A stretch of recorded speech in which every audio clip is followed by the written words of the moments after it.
Disclaimer പറയട്ടെ, ഇത് vegan റെസിപ്പിയാണ്. അപ്പോൾ ഇതിനകത്ത് ബട്ടർ യൂസ് ചെയ്യാൻ പാടില്ല.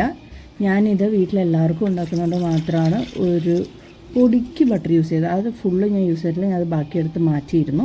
നിങ്ങൾക്ക് അതിന് പകരം ഏതെങ്കിലും എണ്ണ, നിങ്ങൾക്ക് ഇഷ്ടമുള്ള ഈ എണ്ണ യൂസ് ചെയ്യാം. ഇല്ലയെന്നുണ്ടെങ്കിൽ ഡയറക്റ്റ് ഈ പേസ്റ്റിനെ പാനിലേക്ക് ഇട്ടിട്ട് അതിലേക്ക് ആവശ്യത്തിനുള്ള വെള്ളം ഒഴിച്ചിട്ട് നിങ്ങൾക്ക് വേണ്ട കൺസിസ്റ്റൻസി എത്രയാണോ അത്രയും മാത്രം വെള്ളം ഒഴിച്ചിട്ട് പിന്നെ ഉപ്പും കൂടെ ഒന്ന് ചെക്ക് ചെയ്യുക. ഉപ്പും കൂടെ കുറവാണെന്നുണ്ടെങ്കിൽ അതും കൂടെ ആഡ് ചെയ്ത് കൊടുക്കുക. നല്ലോണം തിളപ്പിച്ചിട്ട് അങ്ങ് എടുത്താൽ മതി. ഇതിൽ പിന്നെ രണ്ടാമത് എണ്ണയുടെ ആവശ്യം ശരിക്കും വരുന്നില്ല.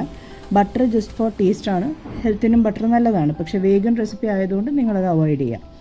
ഇനി അവസാനമായിട്ട് നമുക്ക് ഇതിൻ്റെ അകത്ത് കുറച്ച് മല്ലിയിലയും കൂടെ ഇടാം. ആ ഒരു ക്ലിപ്പ് ഞാൻ ഇതിൽ ആഡ് ചെയ്തിട്ടില്ല, അതുകൊണ്ടാണ് ഞാൻ എടുത്ത് പറഞ്ഞത്.